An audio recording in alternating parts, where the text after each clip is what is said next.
Hey everyone, we're out here making compost today. I've got my little helper. We'll see how long she lasts. I realize that compost making sounds already very exciting, but we're going to be showing you a couple extra tips to upgrade your compost making. Some of these things you might already be aware of. Hopefully you'll learn something new. If you want a free PDF that breaks down how we make compost, we got a link in the description. Go ahead and click that and you can download that.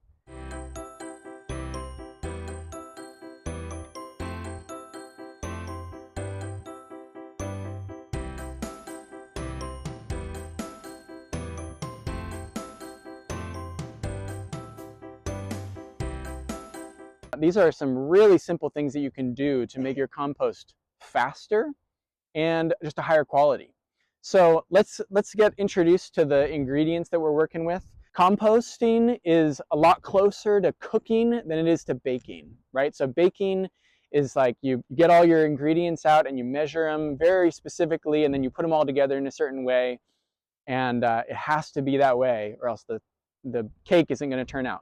But compost making is like cooking in that there's a lot of improvisation. We want to assemble our ingredients, but you're going to put in a dash of salt and a little sprinkle of this and a pinch of that. Here's what we got for our ingredients. So here we got some dried leaves all bagged up.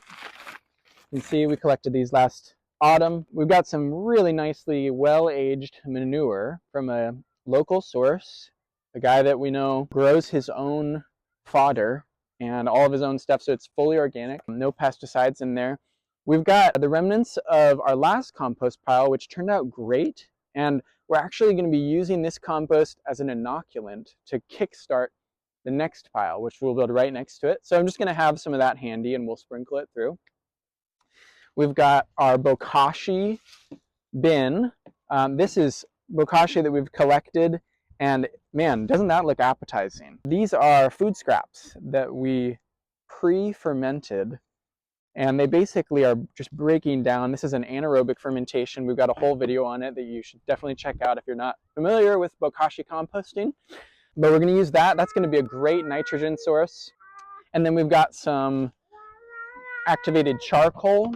We include charcoal in every single one of our compost piles. So it's the easiest way to charge it. Finally, we've got some, oh, where's that bag? Sophie, what's up? It's right here. You're cold, okay.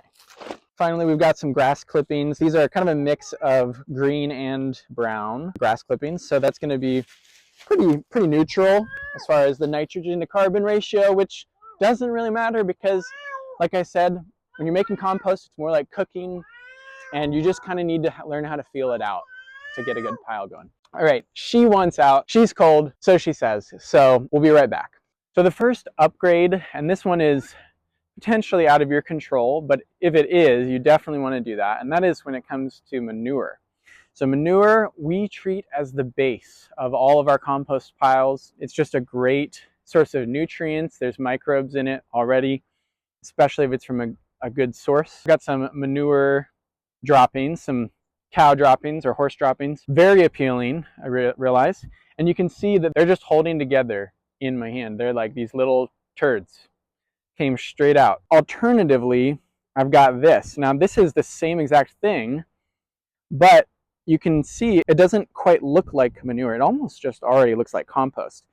And the reason for that is that when I collected this, I was able to dig a little bit into this giant, massive pile of manure and find this stuff that was more in the middle of the pile that had already decomposed a bit. So this is the first upgrade, is that if you can get well-aged manure, that is going to go a long way toward actually helping your compost pile break down more quickly. Regardless, if you have either fresh manure or well-aged manure, this next tip is going to help you out. The second upgrade that you can make is if you just take your lawnmower, which hopefully you have one. This is just a battery-powered one. But if you use your lawnmower to break up the materials that you're working with into smaller pieces, it'll go a long way. So right here, I've got this pile of manure. It's, very clearly manure. And I'm just going to turn on the lawnmower and run over it a little bit, and I'll show you what it turns into. So now I've got this really sweet material. This is just a little bit, and it doesn't look like turds. It actually, again, looks a lot like just finished compost. The reason that this is so helpful is that it's going to just help create surface area for the manure. A lot of microbes can live in this space, and the tilth of your compost overall is just going to be drastically improved. You can also do this with dried leaves, and I would really recommend this one. Leaves are a dynamite material for your compost pile, but in this form, they're crumbly, but if you can just shred them up, then they're going to actually break down a lot quicker. So here's me doing that. Okay, now so from just one pass with the lawnmower, the leaves are already considerably broken down. You could give this a second pass, but I'm going to call this good. I'm really happy with even just that. Again, the point is to get more surface area built up so that more microbes can kind of feed on either side and start to break it down faster. Okay, so you've shredded your materials up, you've got them all in place, and now what we need to do is just start layering. So you're going to want to create a base, and I'll show you exactly what that looks like, but you just want to create a base of roughly 3 feet, 3 feet by 3 feet, and that's going to be the pile that you build up from. And very simply, again, this is about a method more than a recipe. The method is you put in your browns or your carbon-rich materials, so your leaves, your dried grass clippings, cardboard scraps, all of that. And then you put in your nitrogens or your greens, and those are the fresh manure, fresh grass clippings, bokashi, pre-compost. You're just going to layer those one after another, and as we do this, you'll see that we're going to water it down. And this isn't really an extra tip. This is just something that a lot of people neglect, and that is that we underestimate how much water needs to go into a compost pile.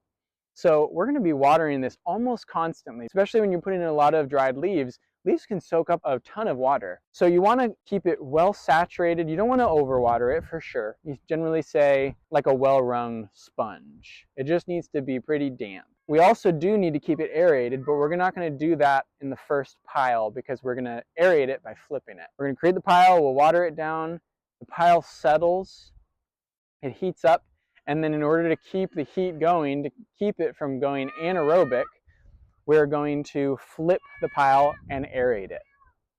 My kids are screaming in the background, so I'm going to attend to them, and then I'll show you what this pile is going to look like.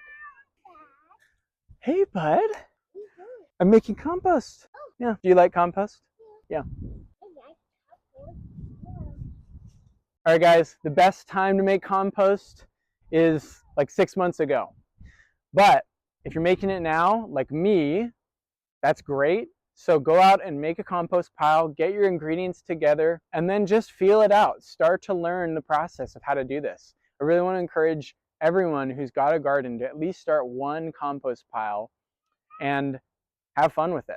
All right, guys, thank you so much for watching. If you found something helpful in this video, let us know in the comments. If you have questions, drop a comment as well. If you want a free PDF that breaks down how we make compost, we got a link in the description. Go ahead and click that and you can download that. Otherwise, thanks for watching and happy composting. Okay, now I'm weirding out my neighbors for lawn mowing, dried leaves, and manure. But there we go.